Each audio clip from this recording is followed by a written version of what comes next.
Hello everyone, welcome to the channel again. Again present with an important chapter of economics, money and credit. Without wasting the time, let us go to question number 1. Which among the following issues currency notes on behalf of the central government? A. SBI, B. RBI, C. both A and B and D. none A and B. तो इसका answer होगा B reserve bank of India because reserve bank of India के function में ये आता है that it issues currency notes on the behalf of the central government. Question number 2. What are the different components of the terms of credit? A. Interest rate, B. Collateral, C. Documentation and D. all of these. तो terms of credit में आ जाएगा आपका interest rate, collateral और documentation तीनों. So option number D all of this is going to be the answer. Question number 3. An agreement in which the lender supplies the borrower with money, goods or services in return for the promise of future payment refers to A. mode of repayment, B. debt, C. credit, D. debit. तो इसका answer हो जाएगा option C credit. Now let us go to question number 4. Which one of the following is a formal source of credit? A. traders, B. cooperative societies, C. money lenders and D. relatives. तो sources of credit जो है वो दो type के होते हैं. एक होता है formal, दूसरा होता है informal. Formal sources of credit are those sources of credit which are regulated by the Reserve Bank of India. और ये जो है बैंक्स एंड कोऑपरेटिव्स इसमें एग्जांपल आ जाता है. और इनफॉर्मल जो है उसको गवर्नमेंट या फिर banks reserve bank of India regulate नहीं करता है. तो क्वेश्चन 4 का option B cooperative societies is going to be the answer. Question number 5. A system of exchanging goods with goods called a barter system, B banking system, C monetary system, D solidarity system. तो इसका answer हो जाएगा option A barter system. It is a system of exchange goods with goods.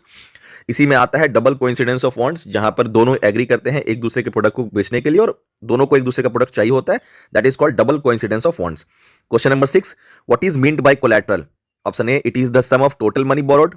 Option B collateral means taking care of the money by the bank. Option C it means money given to the friend which will never return. Option D it is an asset of the borrower used as a guarantee to the lender. So option D collateral का सही होगा. It is an asset of the borrower used as guarantee to the lender. Question number 7.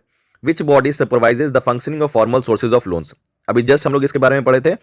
तो formal sources of loans को supervise करता है option A दिया हुआ है IMF, B RBI, C finance ministry and D SBI. तो supervise करता है फॉर्मल सोर्सेज ऑफ लोन्स को बी आरबीआई के द्वारा. Now question number 8.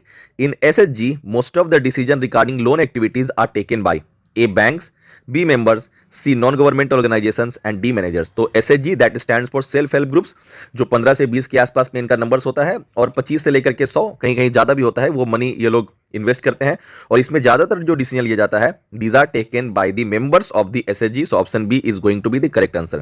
Question number 9. What are demand deposits?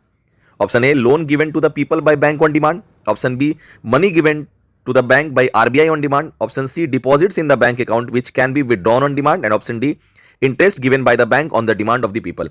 So इसका आंसर ऑप्शन सी होगा deposits in the bank account which can be withdrawn on demand. Withdrawn on demand मतलब वो जो कि आप विड्रॉ कर सकते हैं डिमांड पे, इसको कहा जाता है आपका demand deposits.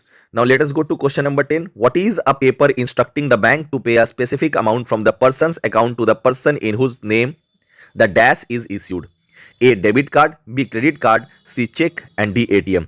So the answer of the question is C check, क्योंकि चेक ही है जो कि इंस्ट्रक्ट करता है बैंक को कि एक स्पेसिफिक अमाउंट जिस पर्सन का अकाउंट है और दूसरे के नाम पे वो डाल दिया जाए, जिसको कहते हैं हम लोग check. Now question number 11. In which country is the Grameen bank meeting the credit needs of over 6 million poor people? A India, B Sri Lanka, C Bangladesh and D Nepal.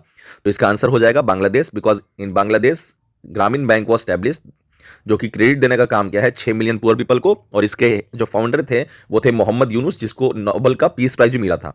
Now question number 12. What portion of deposits are kept by the bank for their day to day transactions? A 10%, B 15%, C 20% and D 25%.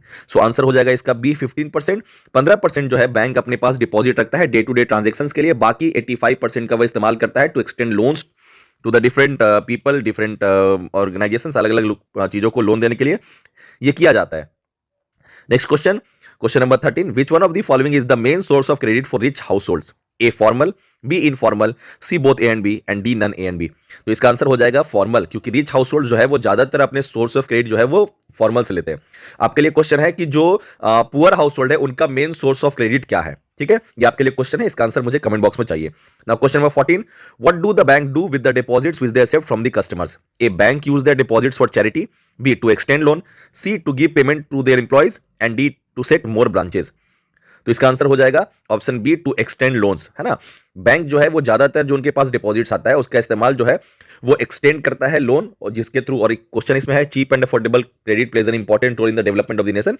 ये इसी के लिए है कि loan extend करता है bank, जिसके कारण से फायदा होता है लोगों को। Question number 15, since money act as an intermediate in the exchange process it is called A medium of trade, B medium of exchange, C medium of transaction, D none of the above. तो इसका answer हो जाएगा B, medium of exchange. So this is your 15 question.